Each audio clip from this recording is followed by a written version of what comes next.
रानू अपने छोटे से चाय के खेत से पत्तियां तोड़ रही थी। टुन्नो पास में एक टूटी हुई टोकरी ठीक कर रहा था। बच्चे कुकू और गुड़िया पत्तियों के बीच खेलते हुए दिख रहे हैं।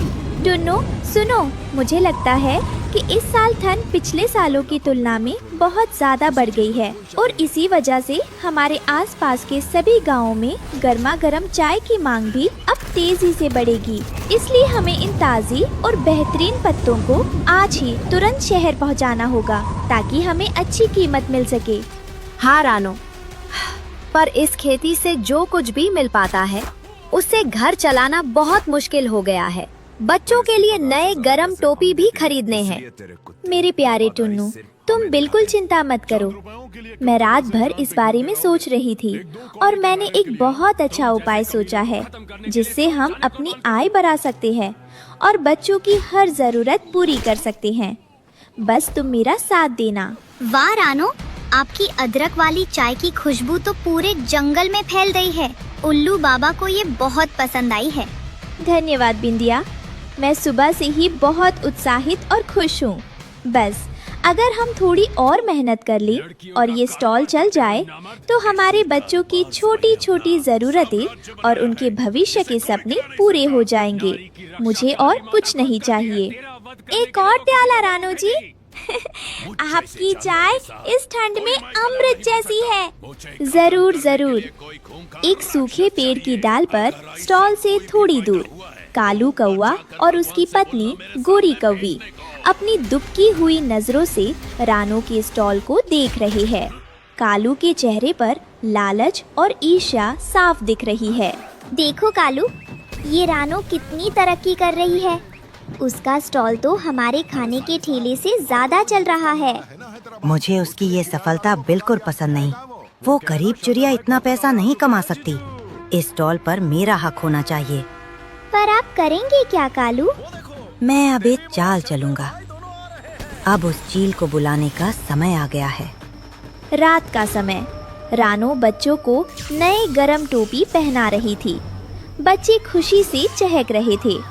टुन्नू मुस्कुरा रहा था। माँ, ये गरम टोपी बहुत नरम है। अब मुझे थम नहीं लगेगी। हाँ माँ, आप दुनिया की सबसे अच्छी माँ है। मेरे बच्चे, तुम दोनों हमेशा खुश रहो। यही मेरी सबसे बड़ी दौलत है। रानो, तुम सच में बहुत हिम्मत वाली हो।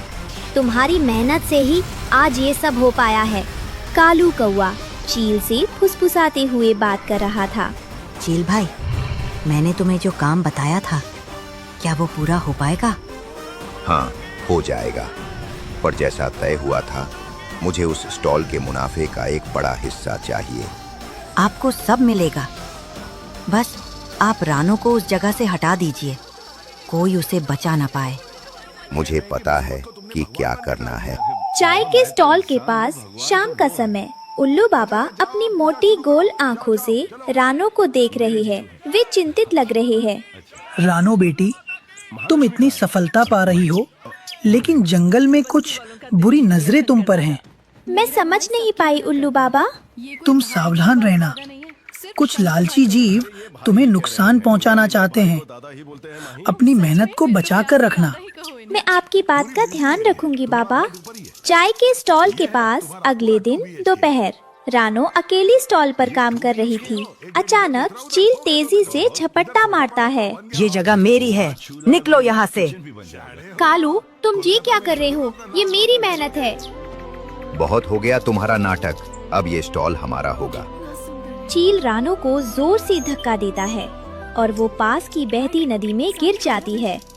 रानो नदी के ठंडे पानी में संघर्ष कर रही है। कालू और चील वहाँ से भाग रहे हैं। बिंदिया चिड़िया जो पास में थी, मदद के लिए जोर से चिल्लाती है। बचाओ, कोई रानो को बचाओ। कालू ने उसे धक्का दे दिया। रानो, मेरी रानो। माँ, मेरी माँ को बचा लो। बिंदिया की पुकार सुनकर जंगल के सभी पक्षी दौड़ कर आते हैं। उल्लू बाबा भी वहाँ पहुँचते हैं और सबको शांत रहने को कहते हैं। घबराओ मत, जल्दी करो। सभी मिलकर एक लंबी